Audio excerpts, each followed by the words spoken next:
سلام، اومدیم براتون ریموو خط چشم توضیح بدیم.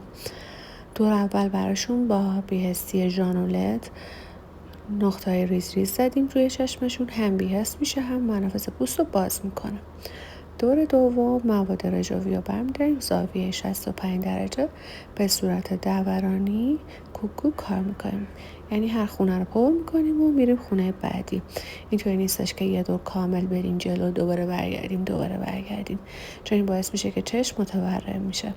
هر یه تیکه رو تموم میکنیم میریم جلوتر قسمت بعدی. فقط باید خیلی پوست رو نکشیم، چون این کار باعث تورمش میشه. و اینکه حتما چشم قفل میکنیم. قفل کردن چشم به این صورت بود که پلک پایین رو بیدیم داخل پلک بالایی.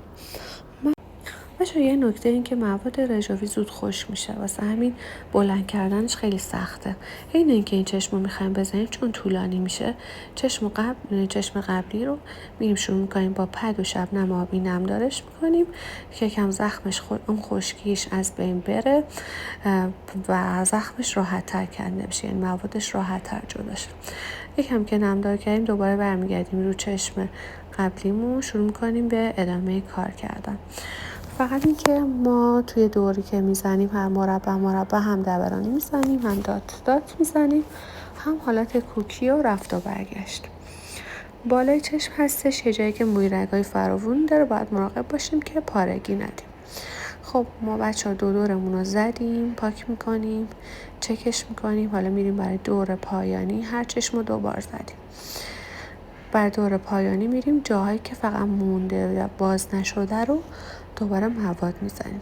انقدر این مواد رو میزنیم هر دور تا تغییر رنگ بده. اون نشون دهنده این هستش که کامل چشم داره ریاکشن نشون میده، یعنی مواد تتو داره ریاکشن نشون میده.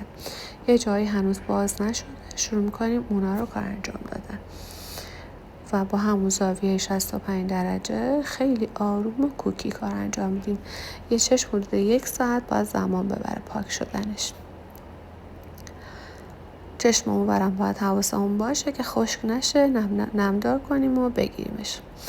خب همونطور که میبینید ما دور سومم زدیم، تغییر رنگ رو دارید میبینید، مواد زیر کامل داره میاد رو سطح و تغییر رنگ داده و یه حالت لجنی شده. زمانی که کارمون به رنگ لجنی نزدیک میشه یعنی که اصول کار رو رعایت کردیم و هم ضربه اصلی درست زدیم به رنگ، هم که مواد ریموومون رو کاشت درست انجام دادیم. فقط این که تو چشم خیلی پوست رو نمیکشیم به خاطر اینکه باعث میشه ورم بیاد و وقتی که زخم کنده میشه این کشیدگی باعث میشه که 2 رنگ بشه پوست رو تو همون جایی که هستش فقط سفت نگه میداریم. دستی که من گذاشتم نشون دهنده کشیدن پوست نیستش. قسمت جلوی چشمم سعی میکنیم با زاویه 65 درجه خیلی خیلی آروم کار انجام میدیم، چون قسمت های ممنوعه هستش اینجا و ممکنه که موی رگ‌های اشک مصنوعی ما خشک بشه. چشمم همچنان قفل هستش، حین کار با پد آب پاک میکنیم تا اینکه کارمون تموم بشه.